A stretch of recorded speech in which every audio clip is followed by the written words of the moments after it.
মিথিলা কেমন লাগছে? মজা লাগছে। বন্ধুরা, আজকে আমি নিজে হাতে স্বামী সন্তানকে চিতই পিঠা তৈরি করে খাওয়াবো। আজ প্রথমবার চিতই পিঠা তৈরি করলাম। এর আগে অনেকবার খেয়েছি, মা তৈরি করে খাওয়াইছিল মা ঠাকুরমাদের কাছ থেকে। এখন আমি নিজে হাতে তৈরি করব। আর তার সাথে থাকবে ঝাল ঝাল হাঁসের মাংস। স্বামী সন্তান আজ প্রথমবার আমার হাতে চিতই পিঠা খেয়ে কী বললো সব কিছু আপনাদের সাথে শেয়ার করব। তাহলে সম্পূর্ণ ভিডিওটি দেখতে থাকুন আর রেসিপিটা তাহলে শুরু করা যাক।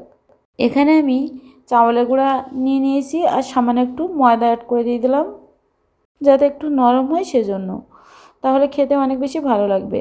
আর এখানে আমি কুসুম গরম জল নিয়ে নিয়েছি। আমার আটার পরিমাণটা কম ছিল, সেজন্য দেওয়ার সাথে সাথেই কিন্তু ব্যাটারটা নরম হয়ে গিয়েছিলো। যাই হোক, আপনারা সামান্য একটু করে দিবেন আর ব্যাটারটা রেডি করে নেবেন। খুব সুন্দর করে এটা আমি মিশিয়ে নেব। খুব সুন্দর করে মিশিয়ে নিয়েছি। এবার আমি এটা 10 মিনিটের জন্য রেস্টে রাখবো। 10 মিনিট পরে ফিরে আসলাম। কড়াই একটু তেল বসিয়ে দিয়েছিলাম। আমার কাছে চিতই পিঠা তৈরি করার জন্য ছাঁচ নেই, সেজন্য আমি কড়াই তৈরি করলাম। যাই হোক, শীত মানেই পিঠা, পিঠা ছাড়া কোনো কথাই হবে না। শাশুড়ি দেবরা আসছিলাম, অনেক রকমের পিঠা খেয়েছি, এখন করব চিতই পিঠা। শীত মানেই কিন্তু পিঠা বলে হিসাব। শীতকাল কিন্তু জমে না যদি পিঠা না খাওয়া হয়। খুব সুন্দর করে কিন্তু আমি 1 মিনিটের মতো ঢেকে রাখছিলাম। তার ভিতরে কিন্তু খুব সুন্দরভাবে দেখুন ছিদ্র ছিদ্র চিতই পিঠা রেডি হয়ে গিয়েছে। আর এর সাথে যদি ঝাল ঝাল হাঁসের মাংস থাকে তাহলে কেমন হবে বলেন তো বন্ধুরা? হবে। মিথিলা বাবু খেয়ে তো অনেক খুশি। এই পিঠাগুলো খেয়ে তাদেরকে আজকে প্রথমবার খাওয়ালাম। যাই হোক, পিঠাগুলো আমি হটপটের ভিতরে রাখছিলাম যাতে গরম থাকে। আমি তোমার জন্য গরম চা বানিয়েছি, একটু খাইয়ে নাও। গরম চা কেমন লাগছে চা? না বাবুর কাছে শুনে দেখো। খুব মজা লাগছে। খুব মজা লাগছে। তা আমাকে দিলে কয় না, দেও। তুমি কি পিঠা খাবা? চিতই পিঠা খাবো। মিথিলা এই প্রথমবার চিতই পিঠা খাবে। এর আগে আমি কখনো তৈরি করিনি, এই প্রথম তৈরি করছি। আমরা সবাই আজকে প্রথম খাবো। প্রথম খাবো না, খেয়েছি আগে, মা ঠাকুরমারা তৈরি করতো, আর এখন আমি নিজে হাতে তৈরি করছি। গরম রাখার জন্যই হটপটের ভিতরে রাখছিলাম। ধোয়া ওঠা গরম, আর তার সাথে থাকবে ধোয়া ওঠা হাঁসের মাংস। মা ঠাকুরমাদের মতো করে আমিও চিতই পিঠা রেডি করে নিলাম।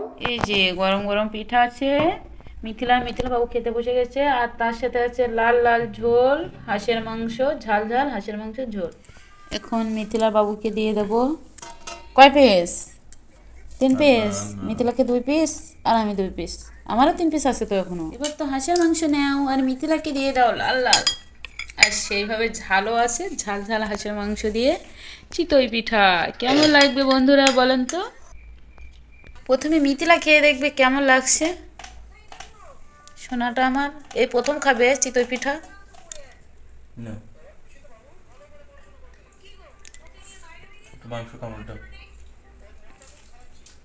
কেমন লাগছে? মজা লাগছে। এই পিঠার শ্বাস নাই আমার কাছে, সেজন্য কড়াইয়ে করছি। আর খুব সুন্দর হয়েছে। এখন মিথিলা বাবু খেয়ে দেখবে কেমন লাগছে।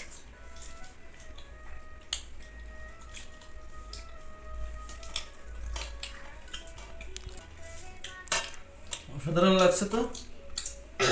তুমি কি কখনো খেয়েছো চিতই পিঠা মাংস দিয়ে, হাঁসের মাংস দিয়ে? মনে হয় না। আমরা খেয়েছি, আমার মা ঠাকুরমারা করতো। অবশ্যই খেজুরের গুড়ের সাথে বা খেজুরের রস দিয়ে খুব সুন্দর করে জাল করতো, আর সেটা খেতে অনেক বেশি টেস্টি হতো। আমরা খেলাম চিকেন হাঁসের মাংস দিয়ে। অসাধারণ লাগছে।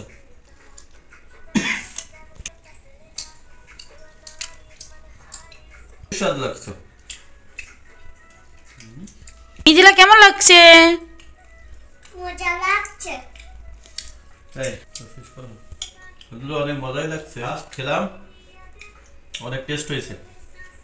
আশা করি আপনারা এভাবে খাবেন, অনেক মজা লাগবে খেতে।